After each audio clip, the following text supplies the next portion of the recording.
Selamat siang trader Indonesia dimanapun berada. Kembali lagi bersama saya Maurits di acara analisa trading harian pada hari ini, hari Kamis tanggal 10 Maret tahun 2022. Seperti biasa trader semuanya, pada hari ini kita akan memulai analisa harian kita, trading kita, analisa kita.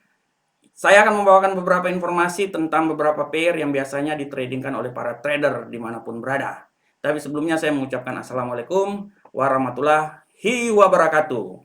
Tanpa membuang waktu lama lagi trader, saya akan mencoba memberikan sedikit informasi buat trader semuanya.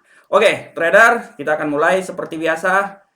Kita akan mulai seperti biasa analisa kita. Kita pertama mulai dengan Euro USD. Trader bisa lihat bahwa Euro USD memperbarui level terendah intraday di sekitar 1.1045 karena para pembeli beristirahat sejenak selama sesi Asia hari Kamis ini. Informasi selanjutnya adalah mayoritas Dewan Perwakilan Rakyat Amerika memberikan suara untuk mendukung rancangan undang-undang raksasa dalam hal membantu Ukraina dalam mendanai badan-badan pemerintah Amerika hingga tanggal 30 September. Selanjutnya, kita bisa lihat bahwa Europe Central Bank akan mempertahankan pengaturan kebijakan moneter untuk tidak berubah, tapi bisa kembali ke poros dovish. Nah, ini dia trader semuanya. Bagaimanakah pergerakan di platform? Itu adalah cuman sekitar informasi singkat aja. Untuk pergerakan di platform trader kita bisa lihat di sini. Kita bisa masuk di sini di platform langsung. Trader bisa lihat di sini. Untuk Euro USD kita bisa lihat di sini, trader. Untuk rentang harian kita di sini udah sangat jelas. Saya balikin dulu ke. Nah, trader bisa lihat. Rentang harian kita di sini sangat jelas, dia akan hari ini kemungkinan besar dia akan bearish. Kenapa hari ini akan bearish? Karena hari ini akan ada pertemuan antara Menteri Luar Negeri Rusia dan Ukraina membahas tentang apa yang akan terjadi setelah peperangan. Oleh karena itu, pasar wait and see dan melihat ke depan akan seperti kayak gimana. Setelah kemarin dia benar-benar dia naik, dia akan sedikit, hari ini dia akan turun dulu sedikit. Kita akan lihat pergerakannya seperti kayak gimana ya. Oke, kita coba lihat di time frame yang lebih kecil, time frame 1 jam. Nah, trader bisa lihat di sini sangat jelas di sini trader bahwa pergerakan bearish akan terjadi pada hari ini. Tapi sampai di mana pergerakannya itu terjadi? Kalau menurut prediksi dan analisa saya trader kita bisa lihat di sini bahwa kita bisa lihat di sini sangat jelas bahwa nah, ini dia. Dia akan berusaha untuk menembus di level ini 1.10461. Kan seperti yang saya bilang, rentang harian saya di 1.10387 sampai 1.10793. Nah, ini akan terjadi penurunan di sini. Kalaupun terjadi penurunan, dia akan berusaha sampai menembus titik 1.10455. Nah, apabila dia telah menembus titik tersebut, kemungkinan besar dia akan turun terus menembus rentang harian support di sini, dan dia akan berusaha untuk menerus sampai ke support 1 di sini di 1.10276. Nah, kita tidak tahu pergerakannya seperti kayak gimana, tapi menurut analisa saya, apabila dia menembus di moving average di sini dia mau menembus moving average ini, dia akan berusaha sampai di sini nih moving average. Apabila dia udah menembus di sini, dia akan berusaha tembus terus sampai rentang harian dan akan berusaha sampai di support 1 di bawah. Nah, oleh karena itu trader bisa lihat pergerakannya. Kenapa dia bisa kayak gini? Karena pasar Eropa belum buka. Kalau pasar Eropa buka, pergerakannya udah lain juga. Mata uang udah mulai bergerak di Eropa, perekonomian bergerak di Eropa. Jadi tidak tertutup kemungkinan dia akan sedikit berbalikan arah menjadi bullish. Oleh karena itu saya bisa bilang bahwa apabila dia terjadi bullish, mungkin win-win solutionnya dia bisa menembus ini Ini saya coba menarik garis. Saya bikin channel di sini Kalau dia akan bullish ke atas, saya bisa memberikan sedikit masukan bahwa dia akan mungkin prediksi saya dia akan sampai di 1.10723 Dia akan sampai 1.1723. Nah, apakah dia bisa tembus lagi naik ke atas untuk seperti hari kemarin Nah, ini dia. Kita akan lihat Semua itu tergantung dari peperangan yang terjadi. Kalau seumpamanya hari ini damai, ya kemungkinan nanti dia bisa juga naik. Tapi kalau hari ini perang lagi, ya dia akan turun, dia akan naik lagi ya. Dia akan turun lagi, dia akan turun lagi, dia akan turun lagi. Nah, itu dia. Nah, jadi trader kalau menurut analisa saya dia akan berusaha menembus sampai di titik ini. Menembus garis dari moving average di sini. Ya, tapi kalau dia tidak menembus, artinya dia akan setelah pasar Eropa dibuka, ya kemungkinan besar dia akan naik. Dia akan naik. Tapi secara garis besar hari ini lebih banyak ke bearish ya. Secara garis besar hari ini lebih banyak ke bearish ya. Nah, oke, trader semuanya. Selanjutnya trader kita akan coba di pair yang lainnya. Selanjutnya bagaimana tentang pound sterling angkel saham dolar? Pound sterling angkel saham dolar akhirnya berhasil mendapatkan daya tariknya setelah menghabiskan perdagangan dalam sesi Asia dengan rentang harian 1.3100 psikologi. Harga psikologinya di 1.3100 ya. Nah, menjelang pertemuan hari Kamis antara Menlu Rusia dan Ukraina, laporan menyatakan bahwa Ukraina ini tidak lagi mendesak untuk menjadi anggota NATO. Ya, karena kita tahu bahwa NATO itu no action talk only. Ya, jadi banyak cuap-cuap. Nah, ini dia. Ya, selanjutnya trader, sementara itu pemerintah Inggris pada hari Selasa mengumumkan akan menghapuskan impor minyak Rusia sampai akhir tahun 2022. Ya, ini dia, nanti kita lihat Inggris ini kebanyakan gaya juga ya, NATO juga ya. Nah, oke, kita tinggalkan mereka. Tugas kita adalah analisa trading profit. Tugas utama kita, yang politik-politik nanti urusan belakang aja dulu. Oke, kita lanjut. Kita sekarang lanjut, coba kita lihat ke platform trading kita. Nah, ini dia. Kita coba masuk di platform trading. Nah, kita coba lihat di pound sterling, angkel saham dolar. Kita lihat dulu hari ini sebenarnya gimana. Hari ini kalau trader lihat kemungkinan besar dia akan bearish. Kemungkinan besar dia akan bearish sampai menunggu pasar Eropa dibuka. Kalau pasar Eropa dibuka dia mungkin bisa kembali lagi. Tapi kalau saya lihat sih, kalau seperti kayak gini kemungkinan besar dia akan bearish. Kita juga lihat tren hariannya. Moving average semuanya menyatakan bahwa dia memang kebanyakan akan turun, dan trader juga bisa lihat di MACD di sini dia akan momentumnya agak sedikit turun ya, walaupun RSI-nya ini menunjukkan bahwa dia bermain di sekitar oversold di sini ya. Dia bermain di sekitar oversold dan ada kemungkinan untuk dia coba naik lagi, tapi semua tergantung dari pertemuan yang akan terjadi ya. Nah, kita akan lihat coba di time frame yang lebih pendek. Nah, ini dia. Trader bisa lihat di sini. Kalau trader lihat di sini ya, nih. Ini sedikit lagi titik perpotongan. Kalau terjadi titik perselingkuhan di sini, ya, dia akan berusaha turun terus ke bawah. Dia akan coba berusaha untuk turun terus ke bawah. Oleh karena itu kan saya bilang, trader sebenarnya paling simpel. Trader lihat aja momentum dari MACD. Momentum MACD trader lihat, momentum paling tertinggi kan di sini. Nah, di sini nih. Artinya kan di sini nih kan. Nah, ini dia kan. Ini titik yang paling tertinggi. Setelah itu lihat momentumnya udah mulai berkurang lagi. Momentum berkurang dan ditambah dengan RSI-nya ini memang dia agak sedikit naik ya, dia agak sedikit naik ya. Tapi kalau kemungkinan besar kalau saya lihat ya dia akan turun. Nah, oke, coba kita lihat, kita coba pasang dulu lah. Ini ya. Kita coba pasang dulu. Oke, nah anggaplah seperti kayak gini ya. Nah, kemungkinan besar kalaupun dia turun, dia akan coba nih, kalau dia sudah berpotongan gini, dia akan turun sampai di sini lah. Oke, sampai di sini. Nah, oke. Ini ada batas yang menurut saya batas paling maksimal kalau dia akan turun mencoba sekarang ya. Dan tidak tertutup kemungkinan dia akan turun terus ke bawah. Tidak tertutup kemungkinan. Makanya kita lihat hari ini pergerakannya sampai di mana ya. Tapi itu menurut prediksi saya ya. Tugas trader ya saya menginformasikan, tapi tugas trader menganalisa lagi ya. Oleh karena itu menurut saya dalam time frame satu hari ini ya kita bisa lihat arah pergerakannya seperti kayak gini. Kalaupun memang dia akan naik ya menurut saya ya dia naik cuma sampai di titik sini nih. 1.31814 ya. Tapi secara garis besar kita lihat apakah dia terjadi titik persilangan di sini. Kalaupun nanti dia turun, nah dia akan berusaha sampai tembus yang paling terendah. Ini kan support 1 nih, support 1 di 1.31285 ya ini ya. Tapi menurut saya untuk bisa menembus support 1 kayaknya masih jauh. Jadi menurut saya kalau dia menembus titik rentang harian di sini kemungkinan besar dia akan berusaha sampai di 1.31345. Itu aja sebenarnya. Itu menurut prediksi saya ya. Tapi kalau dia udah terjadi perpotongan di sini, perselingkuhan di sini, nggak mau dia pasti akan turun. Saya bisa jamin, bukan saya jamin, tapi kemungkinan besar dia akan turun. Ya, oke trader, kita lanjut. Sekarang kita coba lanjut lagi dengan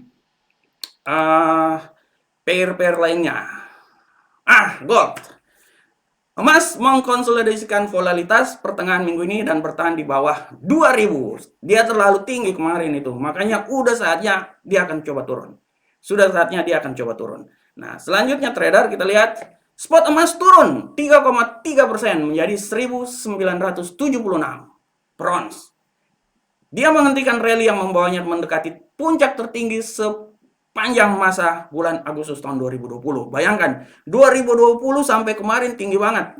2000-an ya. Udah sampai titik tertinggi ya. Nah, dia akan turun. Sebenarnya paling gampang kalau emas mau naik lagi, sebenarnya paling gampang trader. Terjadi perang. Bisa terjadi perang, emas itu akan naik. Makanya kemarin konstelasi politik, konstelasi peperangan agak sedikit meredah. Ya, dia agak turun. Nanti kita nggak tahu kalau kesepakatan damai tidak jadi atau sedikit ada peperangan, dia naik lagi. Jadi sebenarnya paling gampang analisa ini ya. Nah, selanjutnya pembalikan itu didorong oleh aksi ambil untung dari penurunan tajam harga minyak. Harga minyak turun, emas juga turun. Ya, mereka ini seperti Batman and Robin, sama-sama pergerakan ya. Oleh karena itu, emas turun karena minyak juga turun. Yang mengendalikan emas siapa? Ayo, Uncle Sam, nomor 4 terbesar. Yang mengendalikan minyak siapa? Uncle Sam, ekspor pertama yang paling terbesar. Nah, itu dia. Jadi Amerika yang mengatur ini semuanya. Nah, oke. Kita tinggalkan itu, coba kita masuk ke platform. Sekarang kita coba masuk ke platform trader. Nah, ini dia. Oke, kita balik platform, kita balik ke gold. Nah, trader bisa lihat di sini gold. Nah, bayangkan setelah kemarin dia tuh sempat, ini saya baca rentang harian dulu ya. Nah, trader bisa lihat, setelah dia sampai titik tertinggi nih, 2047 malahan sempat sampai di 2070 ya, 2047. Kemarin dia turun, perlahan-lahan sampai di 1991. Dan hari ini dia turun lagi, nih ya, sampai titik terendah tadi barusan di 1979. Nah, oleh karena itu saya bisa bilang bahwa, nah ini saya coba tarik garis ini ya, garis channelnya ya. Nah, dia kalau bisa sampai menembus titik di sini ya, titik di sini ya, di support 1 di sini ya, bukan garis horizontal, garis harian ya, rentang harian ya. Kalau dia udah menembus di sini, oke dia akan turun. Dia akan turun. Tapi kalau kita sekarang coba kita lihat di time frame lebih pendek. Time frame 1 jam. Nah, trader bisa lihat di sini. Time frame 1 jam, trader bisa lihat. Setelah dia sempat turun ya, sampai posisi paling terendah di sini, di 1974, dilihat nih. Ini kan dia udah menembus sini ya. Dia agak sedikit naik. Nah, kalaupun dia akan naik, menurut prediksi saya dia paling naik paling tertinggi itu sampai di sini. 1990. Itu kalau dia naik. Kalau dia naik titik tertingginya itu di 1990, tapi kalau kita lihat di sini tidak tertutup kemungkinan dia akan sedikit terjadi penurunan juga karena trader lihat di sini udah terjadi, kalau menurut indikator sudah titik persilangan, perselingkuhan. Oleh karena itu, setelah masuk titik perselingkuhan di sini, kemungkinan besar dia akan turun lagi ke bawah. Kemungkinan besar. Nah, kemungkinan besar. Karena ini kan rentang harian. Ini kan kita lihat rentang harian ini cuma 1 jam trader. Tapi secara garis besar dia akan sell dia. Dia akan bearish dia. Secara garis besar 1 hari itu dia akan naik terus ke atas. Dia akan rentang hariannya. Tapi kan pergerakannya kan fluktuatif. Pergerakan fluktuatif. Pindahkan dia ke time frame lebih pendek. Dia akan naik dan menurut prediksi analisa saya, kalaupun dia naik titik tertingginya di 1990 adalah titik tertinggi dia. Setelah itu dia balik arah lagi ke bawah. Setelah itu dia balik arah lagi ke bawah ya. Nah, tapi ini emas ini masih mengalami pergerakan. Kita tidak tahu nanti setelah titik pertemuannya itu gimana. Pertemuan antara dua jagoan neon ini ya, Menlu Ukraina dan Menlu Rusia, menandakan arah pergerakan ekonomi ke depan. Itu kita akan lihat ya. Oke. Selanjutnya trader tadi udah sekitar gold ya, emas ya. Sekarang kita coba pindah ke analisa berikutnya. Kita coba pindah ke analisa berikutnya. Nah, untuk analisa berikutnya trader kita bisa lihat di sini minyak. Harga minyak Brent berbalik arah, turun menembus support kunci di 112,14. Penurunan dari ketinggian selama 14 tahun ini terjadi dengan bullish mengambil nafas ya. ambil napas dulu, jangan terlalu naik. Dia ambil napas dulu, turun, nanti setelah ini mau naik lagi urusan belakang, ya, urusan belakangan. Tapi dia ambil napas dulu, turun dulu, koreksi dulu, baru melihat apakah dia melanjutkan penurunan sedikit atau dia naik lagi. Tapi saya memprediksikan tidak terkemungkinan dia akan naik lagi, tergantung geopolitik yang terjadi saat-saat ini. Berhentinya bullish harga minyak disebabkan karena sentimen pasar, ya, yang berbalik menjadi positif terhadap resiko yang terjadi. Nah, ini dia. Selanjutnya, sementara itu, the International Energy Agency menyatakan bahwa mereka akan membuat perencanaan untuk dengan cepat mengurangi penggunaan minyak mentah, ya. Penggunaan minyak mentah direncanakan, ya, supaya lebih banyak dikurangi, ya. Itu dia. Nah, oke, kita tinggalkan itu, kita coba lihat nanti sekarang di platform kebanggaan kita, platform A-Market. Ya, kita coba balik. Oke. Trader bisa lihat di sini di platform A-Market, kita lihat di minyak Brent. Nah, trader lihat. Rentang harian yang saya coba di sini, ya, di 114 ya sampai 100 di sini, ya. Secara garis besar dia, kalau menurut saya, ya, hari ini benar-benar dia wait and see, dia melihat apakah dia naik atau dia turun. Karena kemarin dia jatuh bebas banget. Bayangkan dia turun sempat menembus 1, berapa ini nih? 1,6 ya. Terakhir penutupannya itu di 1,12-an sini, ya. Jadi ada kemungkinan juga hari ini dia coba melanjutkan, ya. Dan kita bisa lihat sebenarnya di sini dari MACD ini udah ketahuan. Momentumnya udah habis kok. Titik tertingginya di sini nih. Nih, titik tertingginya di sini nih, ya. Itu momentum udah habis, dikit lagi dia turun ini.